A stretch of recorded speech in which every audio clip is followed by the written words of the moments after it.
Vous écoutez l'épisode 164 du podcast Business en spa esthétique, devenir une dirigeante visible et légitime. Bonjour, je suis Tiffaine Modeste, la créatrice et directrice d'Expertise Spa Bien-être, le premier centre d'accompagnement des artisans de la beauté et du bien-être qui veulent réussir. Notre mission, vous enseigner ce que vous n'avez pas appris à l'école, la gestion d'entreprise, les stratégies business et le management des équipes.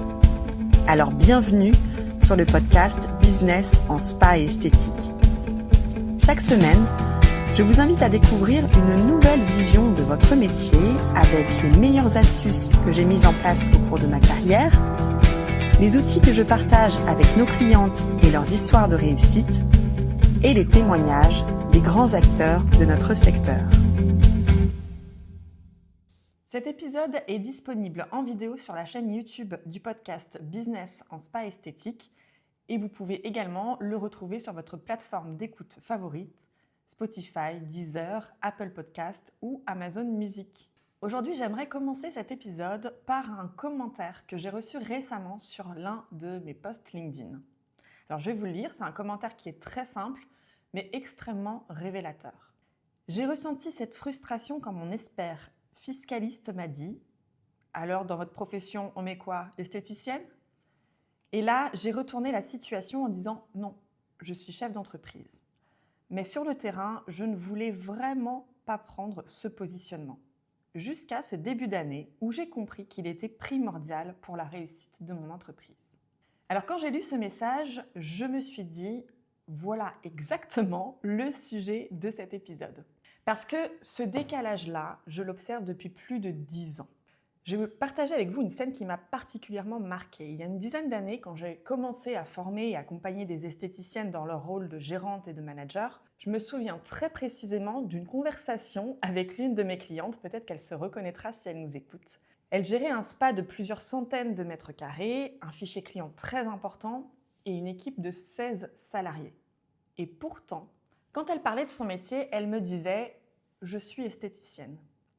Et un jour, je lui ai très simplement dit « T'es plus esthéticienne, tu es dirigeante en esthétique ». Et elle m'a répondu avec beaucoup de sincérité « J'ai énormément de mal avec ça ». Pas parce qu'elle n'avait pas les compétences, elle le faisait tous les jours dans son centre.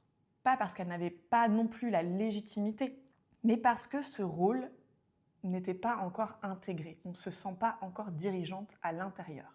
Et cette scène, je pourrais la rejouer encore aujourd'hui dans des formations ou d'autres événements avec d'autres visages. Quand je suis arrivée sur le secteur, en 2015, on ne parlait pas du tout business en esthétique. On parlait de soins, on parlait de protocoles de soins, de manœuvres, de techniques de soins, de produits cosmétiques. Mais personne ne parlait de stratégie, de rentabilité, de posture de dirigeante et de leadership.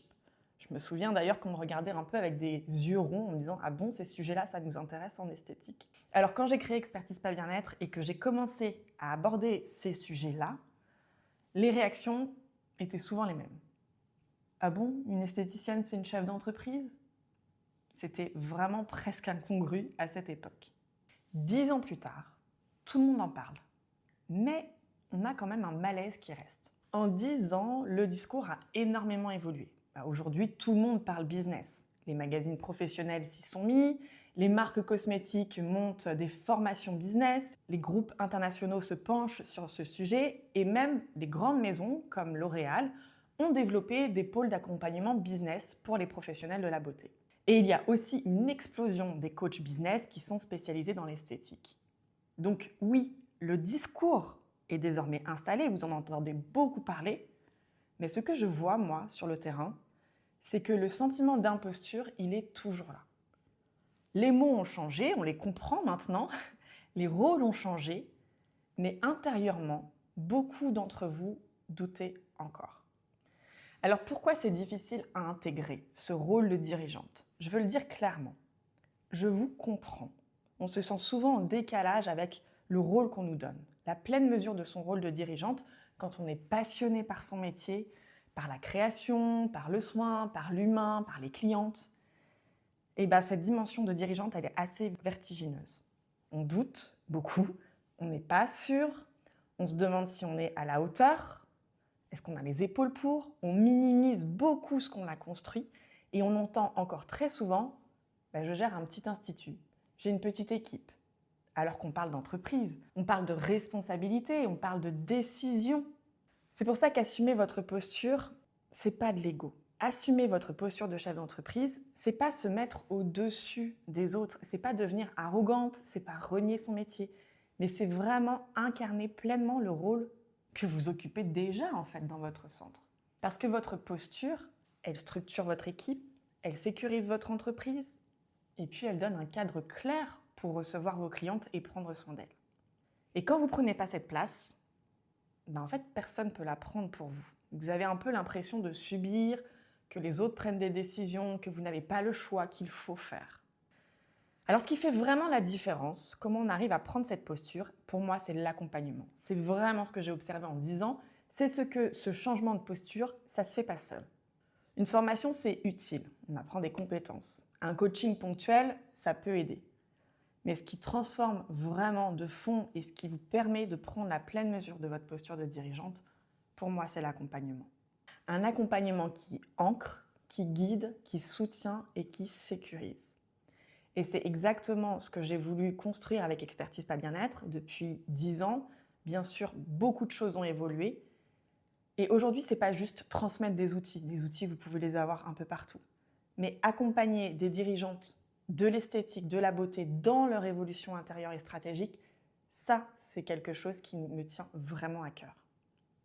Donc, si vous ressentez aujourd'hui ce décalage entre ce que vous êtes et ce que vous incarnez, cette envie d'aller plus loin sans toujours oser, est-ce que je suis légitime, est-ce que je vais prendre une bonne décision?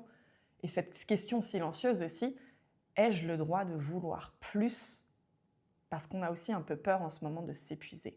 Alors, si c'est ce que vous ressentez, cet épisode, pour vous, c'est juste une étape. Dans le prochain épisode, nous irons encore plus loin. Je vous parlerai d'ambition, de la place que vous lui accordez et de ce que vous vous autorisez ou non à construire. Et donc, si vous sentez que vous avez besoin justement d'un cadre, d'un regard extérieur et d'un accompagnement qui vous aide à structurer votre centre, à prendre pleinement cette place de dirigeante, eh bien, c'est exactement ce que nous faisons chez Expertise Pas Bien-être. Donc, je vous retrouve très vite la semaine prochaine pour la suite de ce sujet et le prochain épisode.